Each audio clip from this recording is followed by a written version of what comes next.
안녕하세요. 이번 주부터는 역대하 28장부터 에스라 10장까지 에스라 전체를 또 통독하게 됩니다. 유다 왕들의 모습에는 독특한 점들이 하나 있습니다. 하나님 앞에서 신앙을 회복하는 모습과 또 하나님을 저버리는 모습이 계속해서 반복된다는 점입니다. 오늘 본문에 등장하는 왕 중에 주목할 왕은 아하스와 히스기야입니다. 아하스는 역대 최악의 이 우상 숭배자 왕이었습니다. 아하스는 성전의 기물들까지 파괴하거나 치워버렸고 유다 왕국을 하나님의 심판 아래에 놓이게 했습니다. 다행히도 이 아하스의 아들 히스기야가 왕위에 오르면서 성전을 수리하고 유월절을 지키며 신앙을 회복했지만 강대국 아수르의 위협은 여전했습니다. 그래서 히스기야 시대에 결국 아수르가 유다의 온 땅을 정복하고 예루살렘을 포위합니다. 아수르 왕 사네립이 하나님을 조롱하는 모습을 보면서 히스기야는 분노하여서 하나님께 기도합니다. 그리고 하나님께서 그 기도에 응답하여 아수르를 물리쳐 주십니다. 이러한 놀라운 은혜에도 불구하고 말년의 히스기야는 교만하여 하나님의 은혜를 잊어버립니다. 결국 그의 아들 므낫세가 등장하면서 이스라엘은 최악의 우상 숭배로 빠져들게 됩니다. 그러나 므낫세는 말년에 회개하여서 하나님 앞으로 다시 되돌아옵니다. 이후 요시야의 강력한 신앙 부흥 운동이 일어나지만 이제 임박한 이 하나님의 심판을 피할 수가 없었고 결국 유다는 바벨론에게 멸망당하게 됩니다. 그리고 바벨론에게 많은 백성들이 포로로 끌려가게 되지요. 그러나 역대하의 마지막은 바사왕 고레스의 성전 건축 조서 반포로 끝납니다. 그러니까 그저 포로로 끌려가서 유다가 망했다 이걸로 끝나는 것이 아니라 다시 새로운 시작, 바사왕 고레스가 이 성전 건축하겠다 이것으로 이 역대하의 마지막이 이루어지게 되는 것이죠. 하나님께서 이스라엘을 향하신 이 사랑과 계획을 놓지 않으시고 끝까지 신실하게 그 계획을 이루시는 것을 우리가 볼 수 있게 되는 것입니다. 이렇게 역대하가 끝이 났습니다.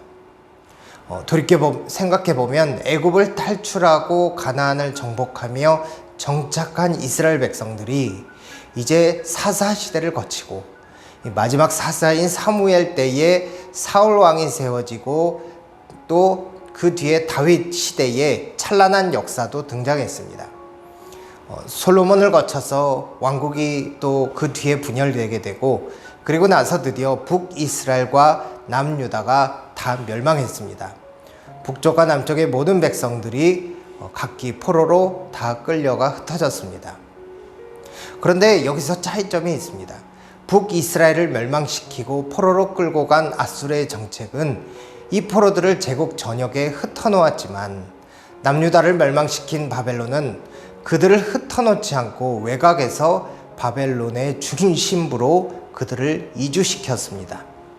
이 때문에 남유다의 백성들, 특별히 유다 지파와 베냐민 지파는 이방인들과 섞이지 않고 다시 나라를 재건하였을 때에 온전히 귀환할 수 있었던 것입니다.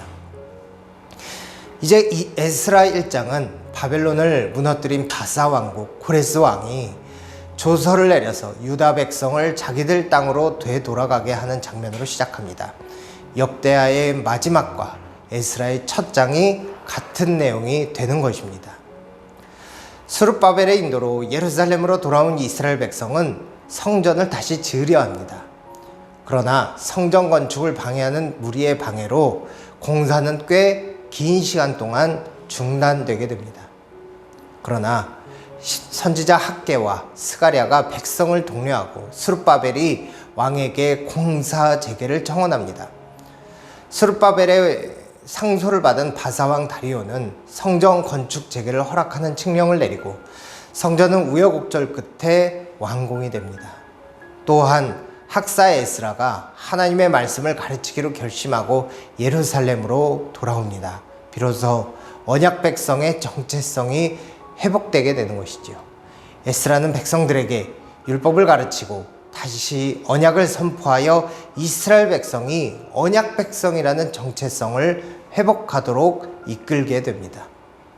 이를 위해서 에스라가 추진했던 일은 일찍이 하나님께서 금지하셨던 일, 곧 우상을 숭배하는 다른 민족과 결혼한 사람들, 그 사람들과의 혼인을 다시 물리고 하나님께 속건제를 드리는 것이었습니다.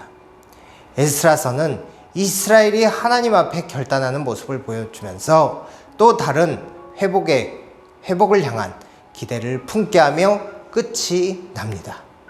이렇게 포로 위기가 끝이 나고 다시 이스라엘이 회복되는 것을 보는 첫 번째 말씀, 에스라서를 시작하게 되었는데요.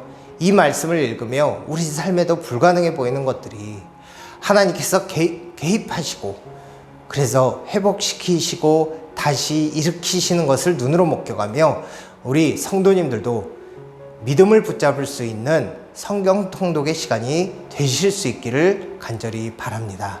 감사합니다.